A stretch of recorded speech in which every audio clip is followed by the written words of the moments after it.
আওয়ামী সরকারের পতনের পর বাংলাদেশের ভারতীয় দূতাবাস কিছুদিন সম্পূর্ণ ভিসা কার্যক্রম বন্ধ রেখেছিল।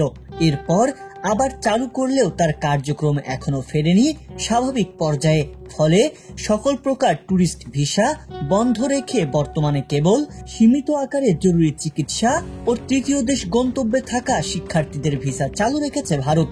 ঢাকায় দূতাবাস না থাকায় পূর্ব ইউরোপের দেশ তথা সেনজেনভুক্ত দেশগুলোতে শিক্ষা ও কাজের ভিসার আবেদন করতে বাংলাদেশিদের দিল্লি যেতে হয়। তবে ভারতে বাংলাদেশিদের জন্য ট্যুরিস্ট ভিসা বন্ধ থাকায় সে পরিস্থিতি কিছুটা কঠিন হয়ে পড়েছে।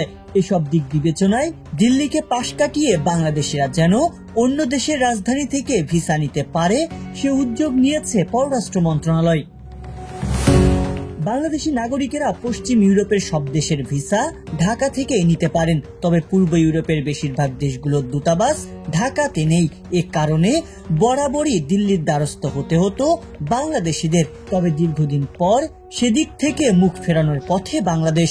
ভারতমুখী না হয়েই অন্যান্য দেশ থেকে যেন ভিসা সংগ্রহ করতে পারে বাংলাদেশিরা, সে ব্যাপারে উদ্যোগী হয়েছে পররাষ্ট্র মন্ত্রণালয়। এই লক্ষ্যে বিভিন্ন দেশের সাথে আলোচনা চালিয়ে যাচ্ছে অন্তর্বর্তী সরকার। গেল 8 ডিসেম্বর ঢাকার সুইডিশ দূতাবাস থেকে এক বার্তায় জানানো হয় 10 ডিসেম্বর থেকে বহুজাতিক ভিসা প্রসেসিং সার্ভিস সংস্থা VFS গ্লোবাল ঢাকায় সুইডিশ দূতাবাসের সহযোগিতায় ইউরোপের 8 দেশের ভিসা দেয়া হবে। দেশগুলোর মধ্যে রয়েছে Belgium, Finland, Iceland, Latvia, Luxembourg, Netherlands, Poland ও সুইডেন। এদিকে প্রধান উপদেষ্টা ডক্টর মোহাম্মদ ইউনূস বাংলাদেশিদের জন্য ইউরোপীয় ইউনিয়নের সদস্য রাষ্ট্রগুলোর ভিসা সেন্টার দিল্লি থেকে সরিয়ে ঢাকায় অথবা প্রতিবেশী অন্য কোনো দেশে স্থানান্তরের অনুরোধ জানিয়েছেন।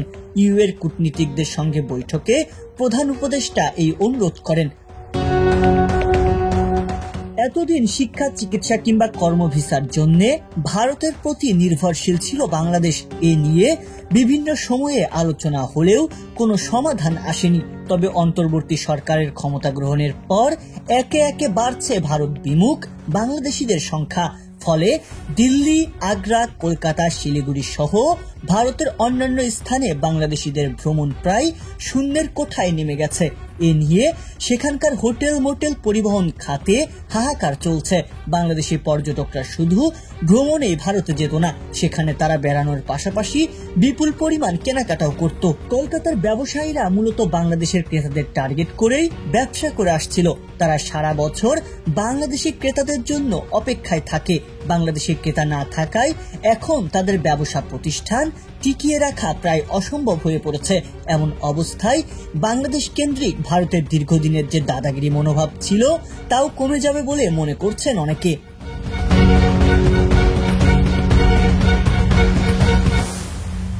সংবাদ, ফিচার ও অনুষ্ঠানের জন্য ভিজিট করুন সংবাদ প্রকাশের ওয়েবসাইট এবং যুক্ত থাকুন ফেসবুক পেজ ও ইউটিউব চ্যানেলের সঙ্গে।